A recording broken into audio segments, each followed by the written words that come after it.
Welcome to Wanna Bet, the daily gambling game show that takes betting seriously, but not much else. Get our favorite plays on the totals, sides, props, exotics, and futures to jump on now. So let's get it started with Jason and Ben.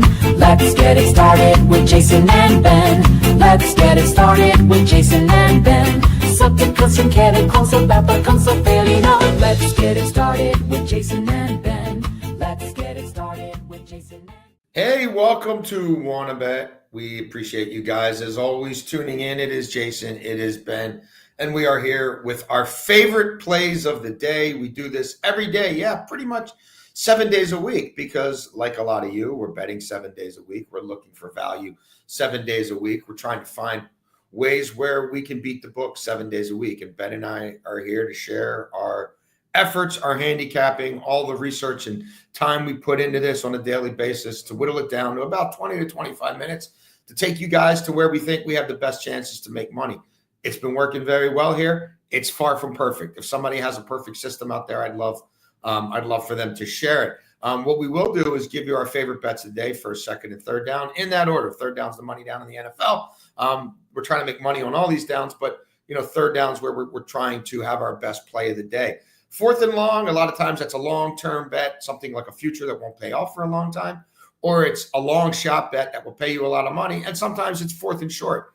And today it is fourth and short. We've been doing a lot of work in the NRFI and YRFI markets, no run first inning, yes run first inning, and trying to give you opportunities to hit early in games so you don't have to stay up too late and watch the whole thing. We will have fourth and short bets today, and then overtime, we will deconstruct the New York Yankees. What do we make of them now, and how would we bet them moving forward? But first, as always, Beltway Ben, how did we do last night? It was not good for me. I had a rough night in MLB last night, Beltway Ben. It's going to happen sometimes. Misirovsky's first inning with the Brewers was tough. A ball that wasn't ruled an error that maybe a play could have been made on. A Misirovsky error, some walks, a wild pitch that let a run score. It killed our NRFI. It killed my under. I just didn't have a handle on that game. The Miami Marlins could not hit Andre Pallante. Everybody's been hitting him. Miami's been great on the road, not last night. What were your takeaways? And you guys can see there that even with that off night, go look at what we've done for you since we launched this show May 21st. That's bank, people. Beltway Ben, about last night. Yeah, basically broke even. We were down about 20 cents. But the Astros somehow lose that game. Framber was awesome, but the lineup sucks. And I'm starting to get a little concerned. Right? I know the Astros will turn it on when they need to, but I think they'll figure it out. And then Corey Seager doesn't get a base hit against Kashanowitz, and they lost, which Kashanowitz one started AAA, I guess, turned him around. We did hit Natasha Cloud over 5.5 assists. She had 5 at halftime, so that was a pretty good read. And then we broke even. We lost the NRFI, but we did cash when we tailed along with EK on the Braves over 2.5 runs. But again, it was a relatively even night. And the thing that makes me the most mad about the Misirovsky thing, I have the Cubs to win this series. So early on, I'm like, all right, well, they're jumping on Misirovsky like I thought they might. He's younger. That's going to work well. All of a sudden, the Brewers stop back into the game, win the game pretty handily, get to Boyd, which nobody has been able to do all season. Fourth inning, he fell apart. Couldn't throw straight. Yeah, like it was like a slap in the face both ways. Like, all right, you're not going to hit the NRFI. Your team's going to go up early. But you know what? A few innings later, you're screwed. It was 3-0. Like, I thought the Cubs should be able to put that away. Ryan Presley continues to suck, and that was my big concern when I gave them out weeks ago. So hopefully they add a strong bullpen piece, a strong starter, and maybe a good bat too before the deadline. The Brewers, man, they're not going away. We talked a few weeks back. I told you guys I like the Brewers to sprinkle on the Brewers to win that division. Sprinkle on the Brewers to win over 90 games. They've been on a heater ever since. All right, first down, Beltway Ben, you got the honors. Yeah, first down here, we're going to go to the WNBA. Had a lot of success in the WNBA after the slow start, and since it's been very, very good for us. And I'm going to go with Angel Reese to record a double-double in 16-plus consecutive games, plus 255. Or, sorry, plus 170. The odds here are wrong. It's plus 170. But she's done it in 10 straight games when you look at it. And this team is honestly playing for nothing. She wants this, and it's her record. The 15 plus is her record. 15 plus was plus 140, but I just took it up one more game to plus 170. And like, we know what Angel Reese is. Like, she's an amazing player. She's been very, very good. And we see a lot of the public that doesn't watch the WNBA as much kind of jump on her Yeah. and put down on her. But again, you can always tell when someone's been watching. And she has her flaws, as do most. But Angel Reese has played very, very well this year. And this has been a great year for her. I mean, one of the big things, and we're going to get to her in a little bit, but Cardoso going overseas for a week unlocked a different element to Reese's scoring. And that's what's been important with the double-doubles. We know how strong she is on the glass, but we see some games where she has 6 to 8 points. Lately, she's been getting 10-plus in a lot of these games, and she's looked a little bit more aggressive scoring. So I do think she goes for a double-double in 6 more games, and we can get that again. Plus 170, these odds are wrong. Love it. I did not know that market exists. I appreciate that. If I was home and had my props with me, I would be holding up Meatball, our 1-unit dog, our middle dog, who is a 1-unit play. I am leaning into the soccer markets today. It's an interesting week in soccer. We've got Champions League qualifiers. We got Europa League qualifiers. And we've got the League's Cup between MLS and Mexico kicking off. We're going to be in all those markets. We're on all those markets in our Super Discord. You can find out how to join that in the link tree in my bio, in Ben's bio. And we're going to start off with a match that, I lost the first leg of this match. I thought FC Pilsen would take care of Servette in the first leg of this Champions League qualifier at home last Tuesday. They did not, but it was a wild match. Okay, so Servette scores in the 13 minutes in, and then they just bunker. Like, Pilsen had the ball 62% of the possession. Pilsen fired off 25 shots. Servette took six. Servette put 2 on frame. Pilsen put 9 on frame. The Servette keeper, who's getting lit up in the Swiss League, makes 6 saves. Like, Servette wins this match 1-0 despite being statistically dominated in every way, shape, or form. 9 corners for Pilsen, 3 for Servette. So they get the road goal and they win in the Czech Republic. I just don't see how Pilsen doesn't come out gangbusters, firing away against, again, a Swiss team in Servette that have allowed 13 goals in their last 5 domestic matches. They're not keeping a clean sheet today. Like, I like Pilsen to win this match, and I like both teams to score because Pilsen, they need a road goal at all costs to have any chance to survive. They probably want to win this match outright and not have to worry about extra time and penalties. They know how much they bossed the first leg. There's things to learn from that. I mean, we had hitting the post, hitting the crossbar. Like, I just don't think that all that's going to happen again. They were clearly the better side. They have to be out in attack mode. Will they concede because of the way they have to push? I think they probably might, and I think Servette's probably going to see more of the ball because it's kind of hard to only see 38% of the ball in a competitive match like this. So for those odds, that's how I'm playing this. The Czech side to advance, both teams to score. I think this is 2-1, 3-1, something like that. Second down, Ben. Yeah, second down, we're going to go back to the WNBA.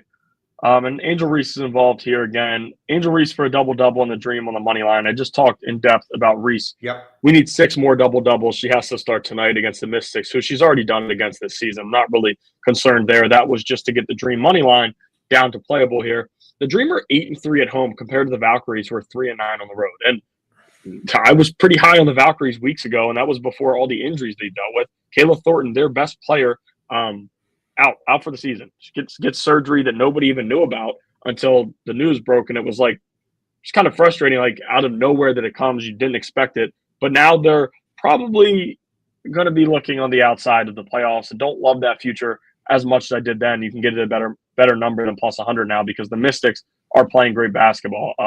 But Monique Billings is also questionable tonight, so even if she plays, I'm still confident that this Dream team will win. As good as they've been at home, they have a number of better players, and we're getting a little bit better of a price because Rain Howard is out still. But they haven't needed her. They've played very, very well without her and beat some of the better teams in the league, the Minnesota Lynx. They just beat them a game ago. So I do like the Dream on the money line and Angel Reese to continue that double-double streak to get us down to minus 130.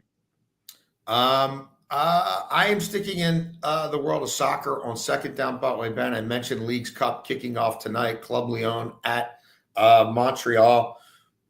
Look, I know that MLS teams fared very well in this tournament last year. They've also changed some things with it. and restructured it a little bit. These MLS teams are pretty deep in their season. The Mexican teams are just 3 or 4 games in to their restart. However, I think these Mexican sides are a lot better than the MLS sides. I think some of these MLS sides are tired out from having participated in the World Club Cup. And I think we're going to see a recalibration in these betting markets. I'm leaning into a lot of Mexican sides. If you're on the Super Discord, you see that. Early on, I think we're getting odds now that we're not going to get because they're basing a lot of this on how well MLS fared in this tournament a year ago. I don't think that's going to happen again. The overlords who run Mexican soccer don't want it to happen again. This tournament is going to be a priority for them. There's pride and money at stake. And this is a Montreal team that sucks in MLS. And I think Club Leon, when they come to play, are better than the average MLS side. But I mean, Montreal's conceded 46 goals. That's second most in the Eastern Conference. Montreal's won 7-3. One win at home against MLS competition thus far domestically. They've allowed 10 goals in their last 5 competitive matches. Montreal's allowed at least 2 goals in 9 of their last 15 matches. Yes, they could score. And if you want to do a BTTS, both teams score here, I would understand why you do it. But I like Club Leon to win this match. Perhaps win it handily and send a little message as this tournament kicks off about how it's going to go this time around for MLS. Third down, Ben.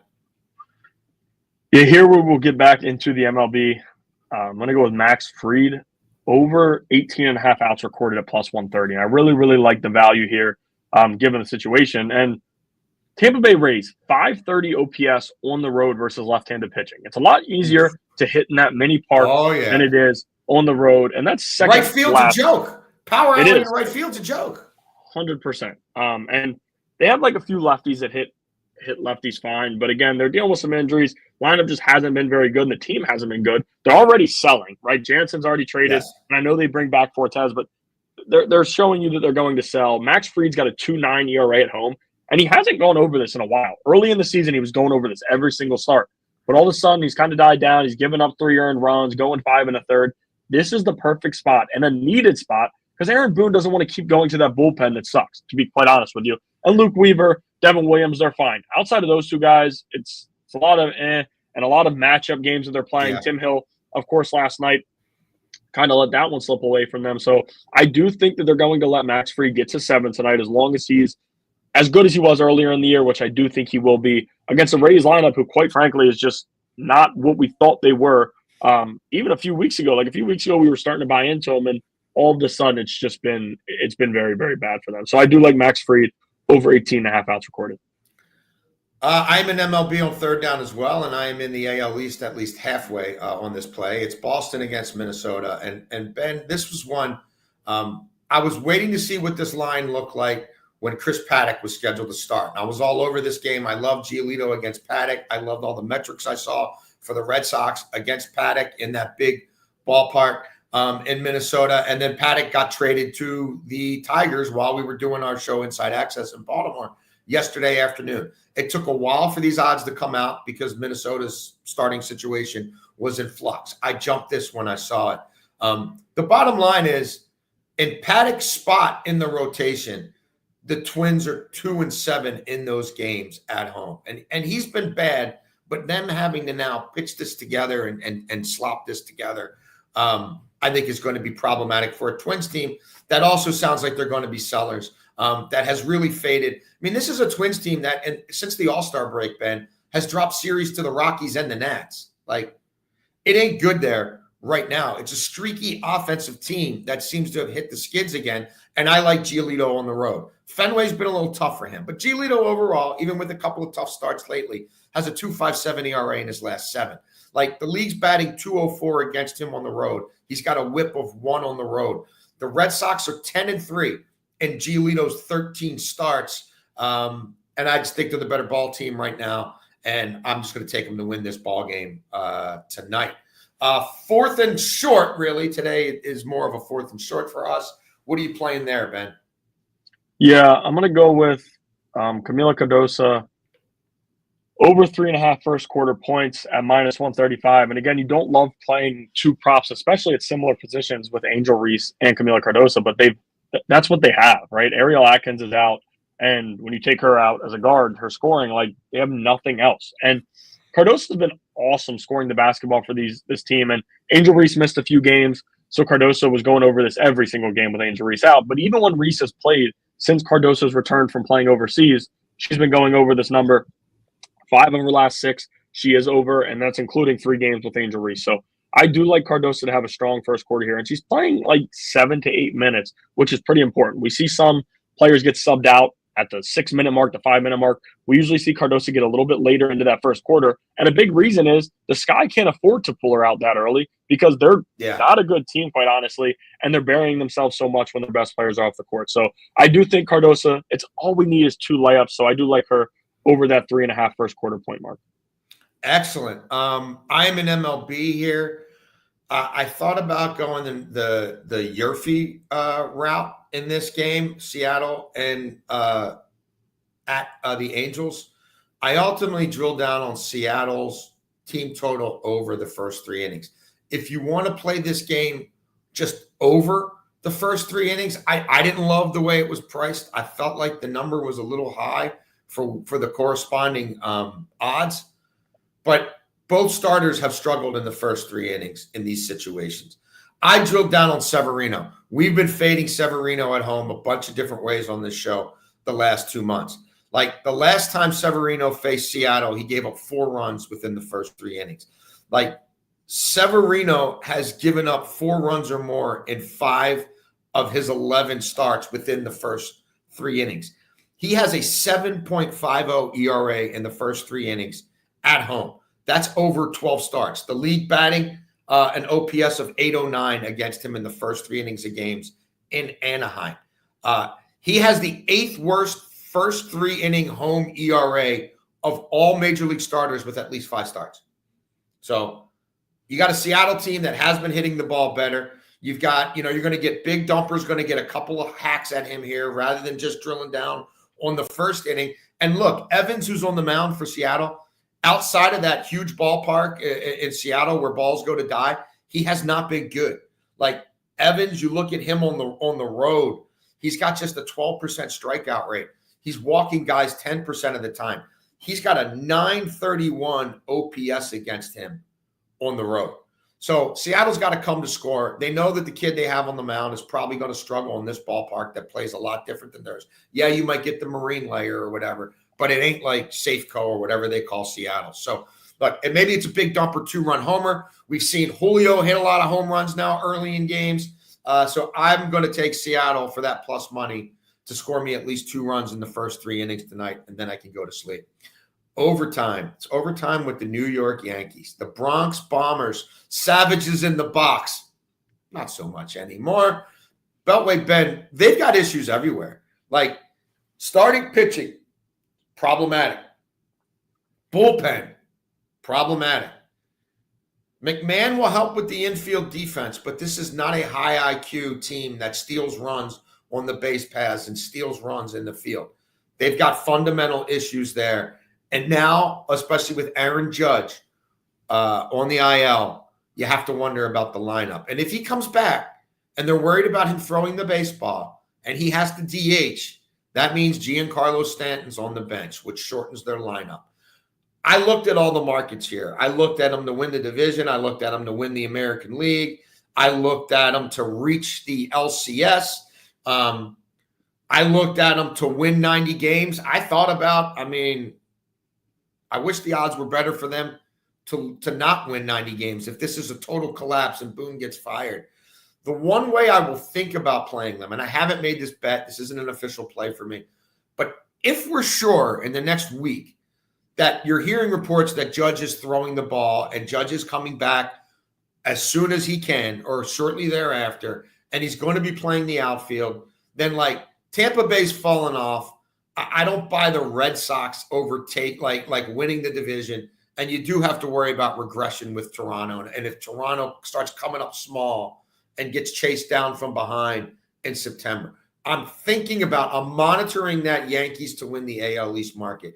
And if I'm sure Judge is coming back and I like what Cashman does over the next 2 days at the deadline and I can get close to those odds, I may wade in there. Anything that you're doing here? Yeah, no, I would be absolutely Adam Gazing it as much as we can. And I just like the plus 255 is fine, but like they're 5.5. And when you look outside of Aaron Judge, it's a lot of like Cody Bellinger. They've dealt with good injury luck with him. And again, I'm not rooting for injury, but you just have to look at a guy's past. Cody Bellinger deals with a lot of injuries. Paul Goldschmidt had overachieved a ton this year, and now they're keeping him out of the lineup a lot because he hasn't been very good, and that was expected. You expected that regression. Austin Wells only hits well in their ballpark. Yeah. Their bullpen ERA since June 1st, 4.94. It's third worst in the MLB. I cannot buy them to win this division with what they have. And like Ahmed Rosario is going to help against lefties. That's about it. Ryan McMahon, you touched on it. Great defensive third baseman. We already see him flashing the leather, but outside of that, he's not going to do much. He'll sneak a few over that short porch in right field, and that'll be that. I was like the last person to finally look at the Blue Jays and say, okay, I'm balled in. But like I am. I compared to the Yankees, I don't think any of the AL East teams are very good and are going to make noise in October, to be quite honest with you. No. But of this division, I think the Blue Jays have them. They've also went toe-to-toe with them with Aaron Judge on the field and took him down. And you made a great point about Aaron Judge returning, and you can't fit him in the outfield. You want to be careful. I mean, that is your guy. You have him on this long-term deal.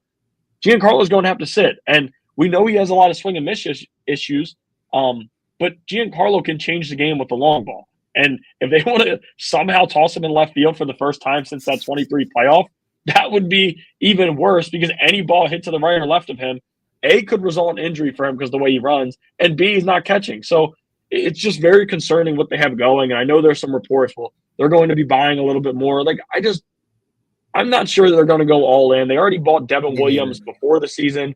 Luke Weaver's awesome. I'm a Weaver guy, but they bring him in with inherited runners all the time. And all of a sudden he runs into issues. Like when he comes in with a clean slate, he's great, but he's not very good at holding runners on that aren't his. Rodon's already started to fall apart a little bit.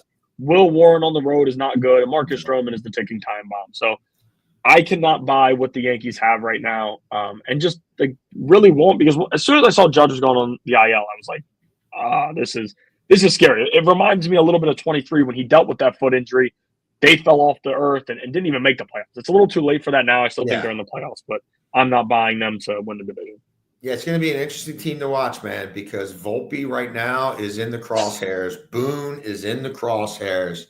And I don't love the vibes there, but also I do wonder what happens when Toronto hits the skids. Like Toronto's going to have a stretch where they lose 5 of 6 or 5 of 7. Do they quickly start beating up on bad teams again, or does that fester? And to your point about the Yankees, 11-19 against the AL East. And we don't even think the AL East is all that great. So, yeah, I can't get there now. I am monitoring. We can get back to you guys tomorrow. We will get back to you guys tomorrow on Wanna Bet. And it will be, as always, a PLL Wednesday. We've been having a lot of success handicapping the Premier Lacrosse League. We'll go through the full slate of games with you tomorrow. Where are our leans? What plays have we already made? Well, I'm going to have more soccer bets. All of our bets are on the Super Discord along with Eric Casilius. Right now, I'm sure Ben will be back on WNBA. We're always looking at NFL futures. And we're doing everything we can, grinding every day to help you cash with us on Wanna Bet.